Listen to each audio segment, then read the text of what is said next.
In this session, we're going to be learning how to factorise quadratic expressions. Now, if you're on this part of the syllabus, I'm sure you'll be able to do linear expressions by now. If not, be sure to check back because I've done a video on this on my channel.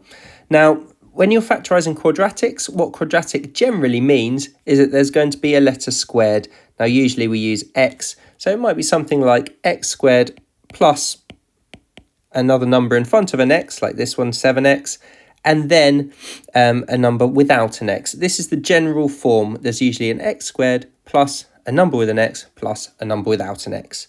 Now, often you might see this in the form of two sets of brackets like this. Now, this is what we're ultimately going to be aiming to have. We're going to aim to have all of these boxes filled in inside two brackets. So again, with factorising, we're looking for a common factor. Now, the quick trick here is to look at the number which doesn't have an x, and we write down all the factors of 12 in this case. So the factor pairs of 12 are 12 and 1. We've got ourselves 6 and 2, and we've got ourselves 3 and 4. Now, I'm going to put little boxes around those because it's important we think of those as factor pairs in this session. Now, we know that in each of the boxes here, each of the boxes here, which I'm highlighting, there's going to be one of the numbers from one of these factor pairs. So the next step is we're going to look at our 7, which is before the x. And we need to think which of the numbers here, or which of these sets of pairs, add together to make 7. So 12 and 1, that adds together to make 13, so it's not that one. 6 and 2, that adds together to make 8, so it's not that one. And 3 and 4, that adds together to make 7, so it is that. So we know that the two numbers which are going to be going in the highlighted boxes in my brackets are going to be 3 and 4. So straight away, we can write 3 and 4 there. Now we look at our x squared. That always is the case that the x will be in our first box each time. So we've got an x in each of these first boxes. The final thing to look at is our symbols. So our symbols here are both add.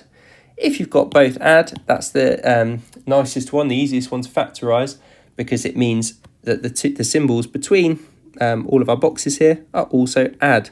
So we can put an add there and an add there. So we factorised x squared plus 7x plus 12 into x plus 3, close brackets, x plus 4. Now, to check that that's correct, you can multiply it out. So you multiply everything on in this one by everything on this side. So let's start by doing the x times by the x. X times x is x squared. Then we can do x times by 4, which is plus 4x. Now we look at the 3, and the 3 times by x makes plus 3x. And then we do our two highlighted boxes, 3 times by 4, which makes 12. With simplifying, collecting like terms, you can put your 4x and your 3x together to leave us with x squared plus 7x plus 12. That's our first one. Now, here's one if you want to pause the video and want to try this. X squared plus 9x plus 18. You can give that one a go. Pause it now and I'll reveal the answer in a second. Okay, so x squared plus 9x plus 18. Again, we look at the different factor pairs of the last, of 18, which is our outside number here. So factor pairs of 18, we've got 18 and 1, put that in a box. We've got 9 and 2, put that in a box. And we've got 6 and 3, and that's also going to go in a box. Now, we look at each of these factor pairs, and we see which one of these adds together to make 9. Well, it's definitely not this one, because 18 add 1 is 19, so no. 9 add 2 is 11, no. 6 add 3 is 9, correct. So straight away, we can factorise it by putting it in our usual form, two brackets next to each other, x at the start of each bracket, and then our factor pair here, 6 and a 3 on the outside. Remember to then look at the different symbols. They're all plus, which means we can put a plus there. Now, the next part of the session is when there are minus numbers involved. So you may know this already, you may not. If you don't, if there are two symbols which are the same times together, your answer is always positive. So if you've got a plus times by a plus, obviously that's positive. But also, if it's a minus times by a minus, that's positive.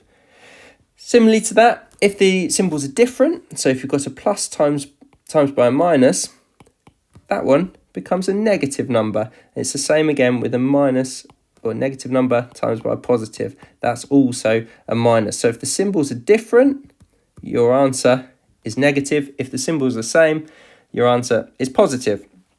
So the last example I'm going to do today is to demonstrate this. So if we've got ourselves x squared plus 2x minus 9,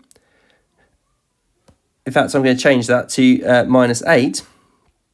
The method is exactly the same. We still look at our 8 over here, but this now becomes minus 8. And we need to think, what are our factor pairs of 8? Well, again, we've got 8 and 1. We've got 4 and 2. Now, this time, instead of thinking about which of these two pairs adds together to make our 2 over here, we're thinking which of these two pairs subtract to make 2. So 8 take away 1 equals 7. So it's not that. However, we've got ourselves a 4 take away a 2, and that one does equal 2. So we can tick that, and then we can put our two numbers 4 and 2 into our brackets. So it's exactly the same form again, two brackets, x on the left hand side of each bracket. This time we'll have a 4 and a 2.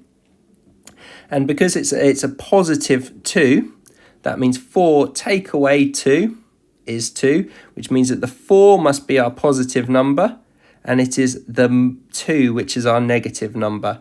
So we're going to plus the 4 and minus the 2. I hope this was a useful session, and good luck with all your revision.